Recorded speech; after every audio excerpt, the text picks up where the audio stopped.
नमस्कार मेरे प्यारे दोस्तों, एक बार फिर से स्वागत है आपका आपके अपने YouTube चैनल में। तो आज के इस वीडियो में हम डिस्कस करने वाले हैं टेस्टिकुलर कैंसर के बारे में।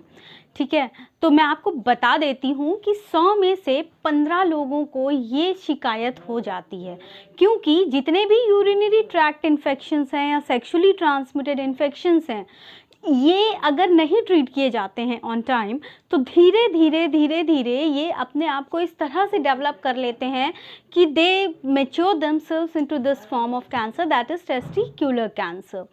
तो आज का इस वीडियो टेस्टिकुलर कैंसर के ऊपर है। तो देखिए, मैंने ऑलरेडी बहुत सारे सेक्सुअली ट्रांसमिटेड इन्फेक्शंस के वीडियोस अपलोड कर रखे हैं चैनल पे। तो यहाँ मैं सिर्फ अगर नाम भी लेती हूँ तो आप उन वीडियोस को रेफ़र कर सकते हैं चैनल से। ठीक है, तो चलिए वीडियो स्टार्ट करते हैं। तो वीडियो बहुत ही इंटरेस्टिंग है, पूरा ध्यान से सुनिएगा, सारी चीज़ें समझ में आएगी, मैं पूरी समझाने की कोशिश भी करूँगी। तो देखिए, सबसे पहले टेस्टिकल्स क्या होते हैं। मैंने पिछले भी कई वीडियोस में बताया है, टेस्टिकल्स स्क्रोटम के अंदर टेस्टिकल्स प्रेजेंट होते हैं। ठीक है, स्क्रोटम क्या होता है, लूज बैग टाइप का स्ट्रक्चर होता है जिसके अंदर टेस्टिकल्स प्रेजेंट होते हैं, और ये वो जगह होती है जहाँ पे स्पर्म मैच्योर होते हैं। ठीक है, स्पर्म मैच्योर होते हैं और जो मेल सेक्स हार्मोन्स होते हैं जिसकी वजह से सेक्सुअल डिज़ायर्स होती है वो भी यहाँ पे प्रोड्यूस होता है। तो टेस्टिकल्स ये काम करते हैं। देखिए, अब अगर टेस्टिकुलर कैंसर डेवलप हो रहा है, मैं आपको बता देती हूँ कि ये ऐसा कोई कैंसर नहीं है जो लाइफ थ्रेटनिंग हो, जिससे जान चली जाए। टेस्टिकुलर कैंसर अगर जल्दी पता चल जाए तो ये ठीक भी हो जाता है और हाँ, ये क्योर भी हो जाता है। ठीक है, तो इसके डिटेक्शन के लिए जो सबसे इम्पॉर्टेंट है ना, कि पेशेंट को, यानी कि जितने भी मेल्स हैं उनको वंस इन अ मंथ खुद को एग्जामिन सेल्फ करना है कि कहीं कोई पेनलेस लंप, गुच्छा टाइप, कोई ऐसा कोई मांस का गुत्था तो नहीं लग रहा है जो दर्द भले ही ना करे लेकिन वो है टेस्टिकल्स में। कोई तरह की स्वेलिंग, इट इज़ कॉमन कि एक टेस्टिकल्स छोटे एक बड़े इज़ वेरी कॉमन, इससे घबराने की बात नहीं है। लेकिन अगर कोई स्वेलिंग है जो आपको फील हो रही है खुद से, तो ये टेस्टिकुलर कैंसर हो सकता है, स्टार्टिंग फेज में हो, भले ही दर्द ना हो। फिर पेन इन टेस्टिकल्स, टेस्टिकल्स में दर्द, tenderness in male breast tissue. ठीक है, मेल्स यानी कि जो मेल ब्रेस्ट टिश्यू है उसमें टेंडरनेस आने लगे, किसी तरह का कठोरपन आने लगे, तो भी समझना चाहिए कि ये शायद is a symptom of testicular cancer. ठीक है, अब देखिए इसके कॉजेज़ की बात अगर हम करें तो देखिए, कॉजेज़, सबसे पहला जो कैंसर एक जेनेटिक डिसीज़ हो चुकी है, ये हिस्ट्री में भी होता है। मतलब कि अगर फैमिली में आपके पेरेंट को है, आपके फादर को है, तो मोस्ट प्रोबेबली चांसेस हैं कि जो बॉर्न चाइल्ड है उनको भी हो सकता है। और क्रिप्टोरकाइटिज्म, इसके ऊपर मैंने ऑलरेडी एक वीडियो बनाया हुआ है। क्रिप्टोरकाइटिज्म में क्या होता है, अनडिसेंट टेस्टिकल्स, यानी कि टेस्टिकल्स जो एब्डोमेन में माँ के गर्भ में मैच्योर हो रही होती हैं वो नीचे स्क्रोटम में नहीं आ पाती हैं किन्हीं कारणोंवश, प्री मैच्योर डिलीवरी या फिर मदर स्मोकिंग हैबिट्स में इन्वॉल्व है, कुछ भी है, बहुत सारी वजह हो सकती है इसकी, आप वीडियो में देख लीजिएगा। तो क्रिप्टोरकाइटिज्म, सिर्फ एक बात में आप ये समझ लीजिए कि जो टेस्टिकल्स एब्डोमेन में मैच्योर हुए वो स्क्रोटम में नहीं आ पाते हैं, तो क्रिप्टोरकाइटिज्म होता है। और abnormal cells in testes called germ cells, ठीक है, नियोप्लाज्मा इन सीटू। और टेस्टीज में कोई एबनॉर्मल सेल्स, ऐसी सेल जो नॉर्मली नहीं प्रेजेंट होती हैं, जिनका नाम क्या होता है, germ cells neoplasia in situ, GCNIS। और मैं आपको बता देती हूँ कि कैंसर की शुरुआत टेस्टिकल्स में जर्म सेल से ही होती है। अब देखिए, इसके डायग्नोसिस की अगर बात करें तो हेल्थ रिकॉर्ड, जब भी आप डॉक्टर के पास जाएंगे तो डॉक्टर सबसे पहले आपका हेल्थ रिकॉर्ड पूछेंगे।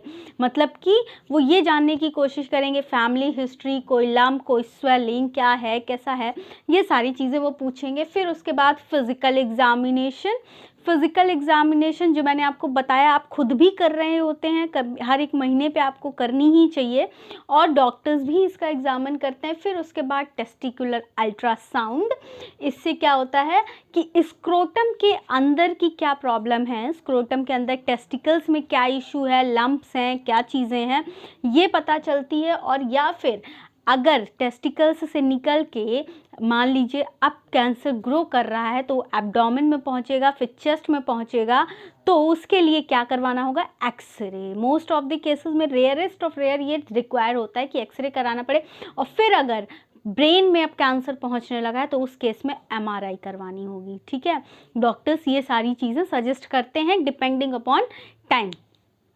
अब देखिए, स्क्रोटम मार्कर टेस्ट भी किया जाता है। स्क्रोटम मार्कर टेस्ट क्या होता है? टू चेक एएफपी का लेवल, ठीक है, अमाइनो फैक्टोप्रोटीन का लेवल चेक करते हैं, ह्यूमन गोनाडोट्रोपिक हार्मोन का लेवल चेक करते हैं, और लैक्टेट डिहाइड्रोजिनेज का लेवल चेक करते हैं।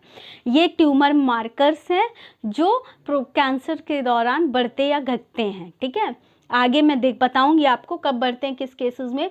अब देखिए, कुछ मेडिसिन भी होती हैं। अब देखिए, इन मार्कर्स का बढ़ा हुआ होना या कम होना ये इंडिकेट नहीं कर रहा है कि कैंसर ही है, क्योंकि कभी कभी कुछ मेडिसिन, जैसे कि कुछ लोग मेरिजुआना का कंजम्पशन कर रहे होते हैं, तो उस केस में फॉल्स रिजल्ट भी आता है, क्योंकि उस केस में HCG का लेवल बढ़ा हुआ होता है, तो ऐसा नहीं मानते कि वो कैंसर है। ठीक है, तो इसलिए हिस्ट्री पहले ली जाती है कि ड्रग क्या कंज्यूम करते हैं। तो अगर पेशेंट मैरिजुआना कंजम्पशन किया हुआ है तो उन्हें डॉक्टर को पहले इन्फॉर्म करना है। ठीक है, फिर अब स्टेजेस, जैसे कि आपको पता है कि इस कैंसर इतनी सीरियस कंडीशन है कि वो वेरियस स्टेजेस में डिवाइड की गई है।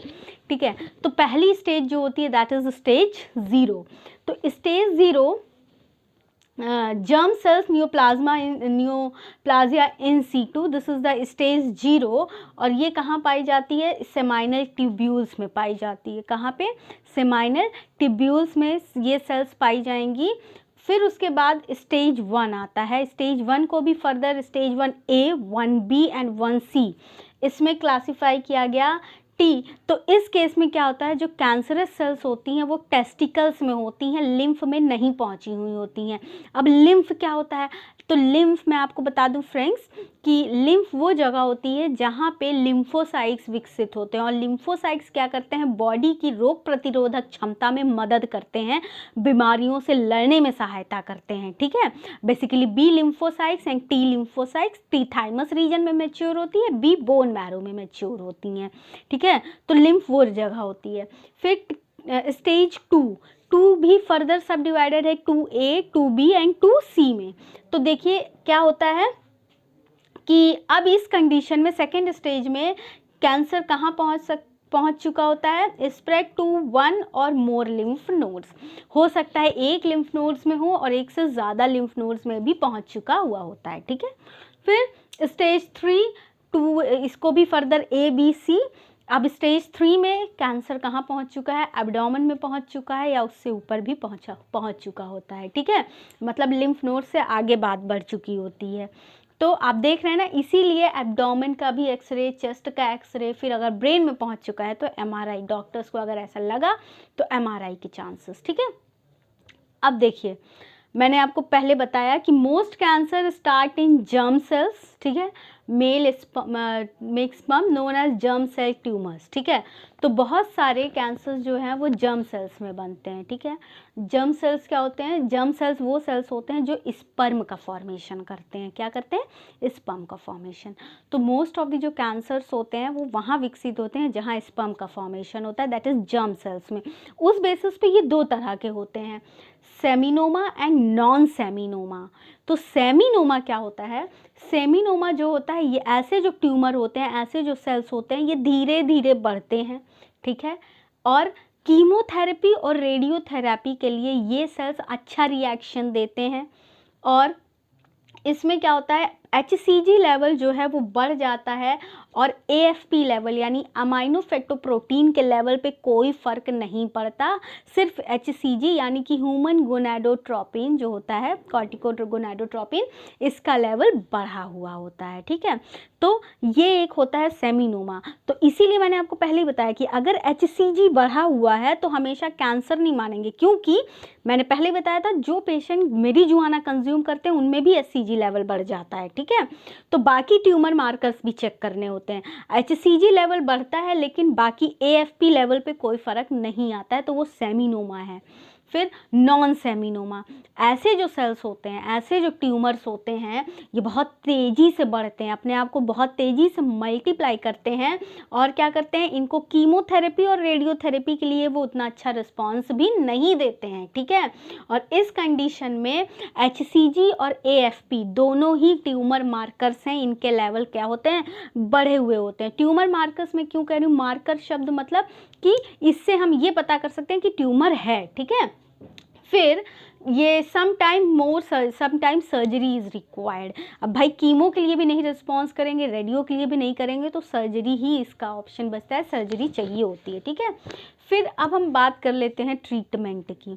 तो देखिए ट्रीटमेंट इसमें कई स्टेजेस में होते हैं, तो इसको बताने से पहले मैं आपसे रिक्वेस्ट करना चाहूँगी कि यूट्यूब पे हमारा एक और चैनल है 10 डायरेक्शन न्यूज़ के नाम पे, प्लीज़ आप उस चैनल को भी सब्सक्राइब कीजिए। मैं डिस्क्रिप्शन में लिंक हर बार शेयर कर रही हूँ, प्लीज़ आप उसे भी सब्सक्राइब कीजिए। तो अब वापस से वीडियो पे आ जाते हैं, अपने ट्रीटमेंट की बात हम कर रहे थे। तो देखिए मैं आपको बता देती हूँ कि सबसे पहली बात तो ये अर्ली डिटेक्शन सबसे इम्पॉर्टेंट है। कैंसर, कोई भी तरह का कैंसर हो फ्रेंड्स, उसका अर्ली डिटेक्शन बहुत इंपॉर्टेंट है। इसलिए अपनी किसी भी प्रॉब्लम को, हेल्थ इशू को आपको आड़े हाथ नहीं लेना है, ठीक है, उसको सीरियस लेके चलना है। कोई भी हेल्थ इशू हो रहा है तो सीरियसली उसको डील कीजिए आप। तो ये सारी जो कंडीशंस मैंने बताई वो आई। अब देखिए ट्रीटमेंट की बात अगर हम करते हैं तो देखिए ट्रीटमेंट सबसे पहला सर्विलांस। सर्विलांस मतलब क्या होता है, किसी चीज़ को अंडर ऑब्जर्वेशन रखना। तो स्टेज 0 और 1, ठीक है, इसमें क्या होता है, अगर स्टेज 0 और 1 की कैंसर डिटेक्ट हो गई है, 0 में क्या था कि जर्म सेल्स यानी कि वो पाए गए सेमाइनल ट्यूब्यूल्स में जहाँ स्पर्म बन रहा है, और 1 में क्या था कि टेस्टिकल्स में ही है कैंसर, अभी टेस्टिकल्स तक ही पहुंचा है। तो उस कंडीशन में सर्विलांस कैसे होगा, अगर स्टेज 1 सेमिनोमा है, सेमिनोमा मतलब रेडियो कीमो के लिए अच्छा रिस्पांस दे रहा है, इसको रेडिएशन थेरेपी देके सही कर सकते हैं। स्टेज 1 सेमिनोमा है तो उस कंडीशन में फिजिकल एग्जामिनेशन होगा और ट्यूमर मार्कर टेस्ट और इमेजिंग टेक्निक्स जो है, यानी कि CT स्कैन और अल्ट्रासाउंड्स, ये कब कब होगा, 2 साल तक हर 4 से 6 महीने पे होगा, और 3 से 5 साल जैसे ही आएगा वैसे ही हर 6 से 12 महीने में डॉक्टर्स को क्या करना है, टेस्ट करवाते रहना है। हर 6वें से 12 महीने में टेस्ट होना ही चाहिए। फिर अगर स्टेज 1 नॉन सेमिनोमा है, नॉन सेमिनोमा मतलब रेडिएशन कीमो के लिए रिस्पॉन्स नहीं करेगा, सर्जरी के लिए जाना पड़ सकता है। तो उस केस में सर्जरी के बाद देखना है कि कहीं वापस तो नहीं आ रहा है, तो क्या करना है, फिजिकल एग्जामिनेशन और ट्यूमर मार्कर टेस्ट करना है, ठीक है। पहले साल में 2 से 3 महीने पे फिजिकल एग्जामिनेशन और मार्कर टेस्ट करवाना है। इसके लिए क्या होता है फ्रेंड्स, मैं आपको बता देती हूँ, सर्जरी से पहले एक टेस्ट होता है जिससे ये एस्टिमेशन लगा लिया जाता है कि पेशेंट में सर्जरी से पहले ये बॉडी कंडीशन थी, अब सर्जरी हुई, अब सर्जरी के बाद कैंसर वापस आने के चांसेस तो होते ही हैं, आपको पता भी है। तो सर्जरी के बाद क्या करना है, पहले साल में 2 से 3 महीने में ये मार्कर टेस्ट और इमेजिंग टेस्ट, फिजिकल टेस्ट होगा। फिर जब दूसरे साल में पेशेंट पहुंचेगा तो हर दूसरे और चौथे महीने पे टेस्ट होंगे। फिर जब वो तीसरे साल में पहुंचेंगे तो चौथे और 6वें महीने पे टेस्ट। कौन कौन से मैं टेस्ट बोल रही हूँ, तो टेस्ट मतलब कौन से, फिजिकल टेस्ट और मार्कर टेस्ट, ठीक है, कि सर्जरी के पहले क्या मार्कर लेवल था और सर्जरी के बाद मार्कर लेवल्स उतना उससे कम हो रहा है, ज़्यादा हो रहा है, कहीं ऐसा तो नहीं कि कैंसर वापस आ रहा है। तो ये चेक करने के लिए मार्कर टेस्ट करना ही पड़ेगा। फिर चौथे महीने में, जब चौथे साल में लगेंगे पेशेंट्स, तो 6 से 12 महीने में, ठीक है। फिर उसके बाद चेस्ट एक्सरे और अदर इमेजिंग टेक्निक्स भी अप्लाई करनी होगी। चेस्ट एक्सरे इसलिए क्योंकि कहीं अब ऐसा तो नहीं कि कैंसर अब चेस्ट तक पहुंच रहा है, सीने तक पहुंच रहा है, और या फिर एक्सरे और MRI वगैरह की कहीं ब्रेन तक तो नहीं पहुंच गया। ये स्टेज 1 की बात थी। फिर उसके बाद सर्विलांस हुआ। फिर सर्विलांस के बाद फ्रेंड्स क्या होती है, सर्जरी एक ऑप्शन होती है। तो देखिए सर्जरी में भी ऑर्केक्टॉमी एक ऑप्शन होता है। ऑर्केक्टॉमी में क्या होता है कि टेस्टिकल्स को निकाल दिया जाता है स्पर्मेटिक कॉर्ड के साथ, ठीक है, टेस्टिकल्स को निकाल के अलग कर दिया जाता है। अब आइदर टेस्टिकल्स एक भी हो सकता है और दोनों भी हो सकता है। तो मैं आपको बता देती हूँ, कई बार पेशेंट्स को ये होता है कि एक टेस्टिकल्स निकल गया तो क्या एक टेस्टिकल्स से क्वालिटी ऑफ लाइफ क्या होगी। तो मैं आपको बता दूँ, quality of life will be good, उससे कुछ नहीं होगा। और हाँ, फर्टिलिटी पे भी कम इशू पड़ता है, उसके लिए स्पर्म टेस्ट कराना पड़ेगा आपको, ठीक है, फर्टिलिटी टेस्ट। फिर उसके बाद होता है testes sparing surgery. Testes sparing surgery में क्या करते हैं, ट्यूमर को रिमूव करते हैं, ठीक है। तो उसके लिए केवल ट्यूमर ही निकाला जाए, उसके लिए क्या होना चाहिए, ट्यूमर क्या है, गुच्छा है किसी मांस का, तो केवल वो छोटे साइज में होना चाहिए। और क्या होना चाहिए, जो ट्यूमर मार्कर्स हैं वो निगेटिव होना चाहिए। मतलब ऐसा ना हो कि HCG लेवल बढ़ा हो और तो भी हम सिर्फ ये वाली सर्जरी ऑप्ट कर रहे हैं, नहीं, ठीक है। और जो ट्यूमर है वो बिनाइन होना चाहिए, मतलब कैंसर कॉजिंग नहीं होना चाहिए। भाई अगर उसमें कैंसर ट्यूमर मार्कर्स नेगेटिव है, मतलब वो कैंसर कॉजिंग नहीं है, तो उस केस में टेस्टीज स्पेयरिंग सर्जरी के लिए जाई जा सकती है। फिर next is the retroperitoneal lymph node dissection, ठीक है, RPLND। इस केस में कि limit the side effect of removing lymph that increase recurrence stage 2 और 2B, ठीक है। देखिए इसमें क्या होता है, रेट्रोपेरिटोनियल लिम्फ नोड डाइसेक्शन में चांसेस ऑफ रीअकरेंस ज़्यादा होते हैं, हो सकता है दोबारा से कैंसर वापस आ जाए। और क्या होता है, ये जनरली स्टेज 2A और 2B के लिए प्रेफर किया जाता है। फिर नेक्स्ट इज़ द रेडिएशन। तो रेडिएशन की अगर बात करें तो सेमिनोमा सेल्स रेडिएशन के लिए अच्छा रिस्पॉन्स करती हैं। आपको मैंने अभी बताया ही सेमिनोमा सेल्स और नॉन सेमिनोमा सेल्स क्या होती हैं। तो रेडिएशन के लिए ये सेल्स अच्छा रिस्पॉन्स करती हैं। फिर नेक्स्ट इज़ द कीमोथेरेपी। तो देखिए अगर कैंसर बॉडी के अलग अलग हिस्सों में पहुंच चुका है और ट्यूमर मार्कर भी बढ़ते जा रहे हैं सर्जरी के बाद, ठीक है, सर्जरी के बाद भी ट्यूमर मार्कर बढ़ रहे हैं, तो उस केस में क्या किया जाता है, कीमोथेरेपी दी जाती है। इसको पैलिएटिव केयर कहते हैं, ठीक है। और मल्टीपल सर्जरी भी रिक्वायर हो सकती है। और क्या होता है, decreases the risk of coming cancer after surgery. देखिए इसको 2 से 3 हफ्तों की साइकिल्स में किया जाता है कीमोथेरेपी। ये क्या होता है, ब्लड के थ्रू जो हमारे कीमोथेरेपेटिक एजेंट्स होते हैं, ड्रग्स होती हैं, उनको ब्लड के थ्रू बॉडी में चढ़ाया जाता है। इससे क्या होता है कि ये जो सर्जरी के बाद कैंसर के वापस आने का जो खतरा होता है ये थोड़ी हद तक कम हो जाता है, ठीक है। क्या होता है, कम हो जाता है सर्जरी के बाद। तो अब मैं आपको बता देती हूँ, कीमोथेरेपी ये बहुत ही ज़्यादा, जितना नाम सुनने में आसान लग रहा है, बिलीव मी उतना ही ये वर्स्ट होता है। बॉडी बहुत लड़ती है, पेशेंट बहुत लड़ता है खुद से, क्योंकि इसके जो साइड इफ़ेक्ट होते हैं बहुत ज़्यादा होते हैं, ठीक है। साइड इफ़ेक्ट इतने ज़्यादा होते हैं, अनबियरेबल, आप सोच भी नहीं सकते हैं। तो इसके साइड इफ़ेक्ट कीमो के बहुत ज़्यादा होते हैं। तो देखिए सिर्फ दिस इज़, जितना मैं टेस्टिकुलर कैंसर के बारे में आपको समझाना चाहती थी मैंने समझाने की कोशिश की। बच्चों में भी होती है, लेकिन इस पर मैं एक अलग से अगला वीडियो बनाऊंगी, उसमें आपको पता चलेगा कि अगर चाइल्ड में होती है तो क्या कंडीशंस हैं। तो देखिए अभी के लिए मेरा सुझाव आपको सिर्फ इतना है, सिर्फ इतना कि किसी चीज़ को भी छोटा नहीं समझिए, किसी बीमारी को भी छोटा नहीं समझिए। इतनी सी भी प्रॉब्लम है तो प्लीज़ आप डॉक्टर से कंसल्ट कीजिए। तुरंत खुद को आप एकदम सुपीरियरिटी हाईएस्ट प्रायोरिटी दीजिए। तुरंत आपको डॉक्टर के पास जाना है। और जो मैंने चीज़ें बताई आपको, अभी बहुत सारी मैंने ओवरव्यू देने की कोशिश की, और एक टेस्टिकल्स से क्वालिटी ऑफ लाइफ कभी भी ख़त्म नहीं होती। हाँ, एक बात मैं ये बता देती हूँ, कुछ पेशेंट्स को लगता है कि हाउ इट लुक लाइक्स, कि अगर एक टेस्टिकल्स हट जाए तो उसके लिए बहुत सारे सर्जिकल ऑप्शंस हैं। कॉस्मेटिकोलॉजी भी है, कॉस्मेटिक सर्जरी होती है, जिसमें क्या होता है कि पेशेंट को अच्छा दिखे, अच्छा लगे, उसका क्वालिटी ऑफ लाइफ ना हैम्पर हो, उसके लिए उसको रिपेयर कर देते हैं, तो इट लुक्स नॉर्मल। तो दिस इज़, मैं सिर्फ आपको ओवरव्यू देने की मैंने कोशिश की। होप आपको सारी बातें समझ में आई होगी, seminoma, non seminoma, stages, lymph nodes क्या होती हैं, सारी बातें मैंने बताने की कोशिश की। तो this is all about today's video. Video पसंद आया हो और समझ में भी आया हो तो प्लीज़ वीडियो को आगे शेयर कीजिए, इन्फॉर्मेशन लोगों तक पहुंचाइए, चैनल सब्सक्राइब कीजिए। Thank you very much. अगले वीडियो में मैं इसी टेस्टिकुलर कैंसर को चाइल्ड में डिस्कस करने वाली हूँ, बच्चों में भी डिस्कस करेंगे, ठीक है। तो this is all about today's video. Thank you very much.